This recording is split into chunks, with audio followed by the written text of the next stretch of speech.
Flowers and glasses add a quick finishing touch to the table. The guests will arrive in about half an hour. Today, Linda has invited 4 of her friends to take part in a Stampin' Up crafting workshop. Shortly before the guests are expected, the demonstrator Hayley arrives. Hayley will run the actual workshop part, which involves presenting the crafting project and giving tips and guidance to all the participants.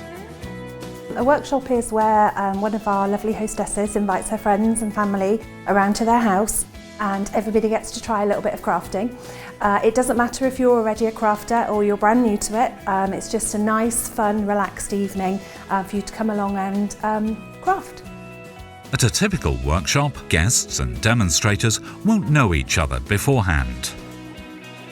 Trying out the products and having fun crafting together is such an easy icebreaker. It doesn't take long before everyone's feeling comfortable, happy, and making friends. Hello ladies, good evening. This is the project I'm going to show you how to make this evening. This is our pop-up card. I've used it as an invitation today because we're sticking with our Halloween theme, and when you open it, it just pops. Okay, so this is a little invitation, so like I say, you can detach your tickets so you can come in, so you could put as many there as were invited in your family. So that was my idea behind it. It doesn't just have to be for Halloween though, you can use Christmas. So this is our Christmas one, and again it's going to go pop, which is always quite nice. Brilliant. And then also I've just made a birthday one as well. So this is our birthday one, it's a nice flower on the top, and then again it... How long does it take to get one? Something as detailed as this one, probably a good hour. For one card? Yeah, for one card. Hence why we're not going to be making that tonight, so don't panic. We're making something very simple. And I've pre-done a fair bit of this one for us, so I can just show you. What I want to show you more than anything else today is the mechanics of how to make the card. Okay. And then I'm just going to decorate it really quickly for you. So let me just grab my Big Shot. Now, a Big Shot is a cutting platform, if you like. So it does lots of things, it embosses, it cuts. I wouldn't be without mine, but as a new crafter, we can't all have everything at once, I know that. Okay, so what I want to do now then is I'm going to cut my paper. I've cut the paper to 5 inches. This is a 12 by 12 sheet. All our designer paper comes in 12 by 12, double-sided. I'm just going to cut it through. This is going to make my card blank, and the card blank is the front of the card. And then I'm going to add another attachment to the Big Shot. I think you'll see, ever so effortless, which is good. So this is, so I can wow you now with this is how we make lovely cards, but you have to, keep it in the know. Right, so there we go. So this is going to be the outside of my card. That's it. I'm then going to pop in this is going to cut the pop-out technical bit in the middle. Because I want to have the inside paper rather than card, but this mechanism here, it's where it's going to have its most pull. So what I want to do is put card underneath. So the tip for doing that is to cut them together, because if I cut them together, what will happen is they will be exactly the same. Fine. Okay, so I'm just going to feed that one back through. And that's now going to cut out the pop-up bit in the middle as well, which is very exciting. And once you've got this together, you can then decorate any type of card. The only thing you're limited by is your own imagination, really. So let's get rid of the Big Shot, because we don't need that anymore. Okay, so here's our bits and pieces. I'll just pop those to one side. If I was at home, I'd throw them on the floor, but Lindsay might not like that very much. I know you've tidied especially. Right. Oh, wow. Obviously. Okay, so I'm just going to then fold along the lines, and I find the easiest way to do it is to fold along this one first. So just pop your fingers in and just give it a little squeeze.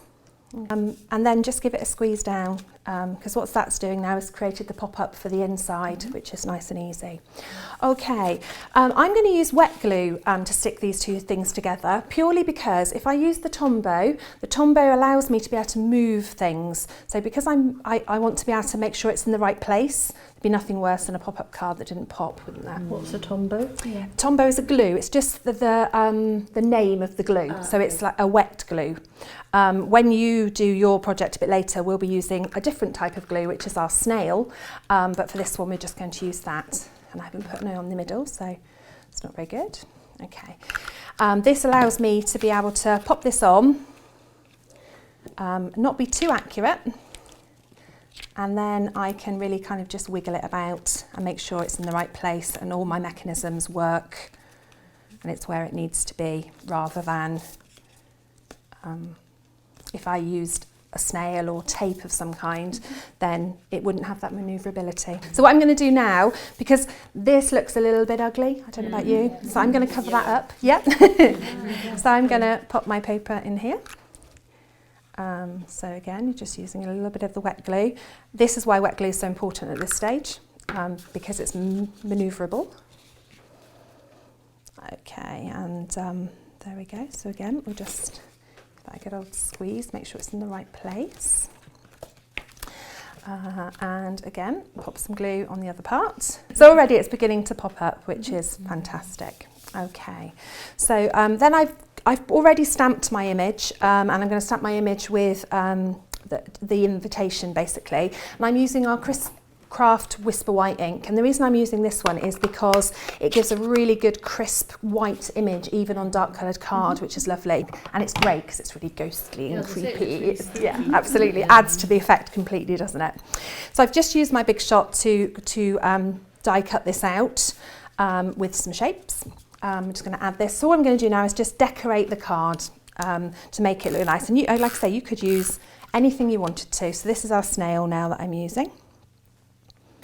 A little tip for you here, when you're going to glue your bit in here, if you put your glue on this bit rather than on the back of that, you won't get it in the wrong place. I only know that from my mistakes. Oh yeah, okay. So you can see I've just added a little bit of glue, and then I can pop that where I want it to be. And I know that I've got no glue here that's going to stick or anything, so that's there. So you've used wet glue again so that you can move it? Just, okay. yeah, move it again.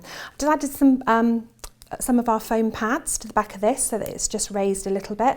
And again, I've used one of our stamps, so just to add a little bit of a spooky beware. The stamps? Yes, you can buy them all. Them? Everything's in our catalogue, so you can buy absolutely everything, which is fab. And this is how they come.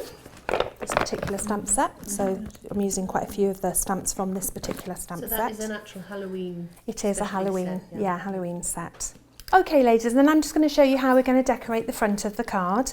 So what I've done is I've pre-cut, a bit like Blue Peter styling. I have pre-cut some card that I'm just going to stick together with our snail. So I'm just going to pop my fingers on the top and just run some snail over it. Okay.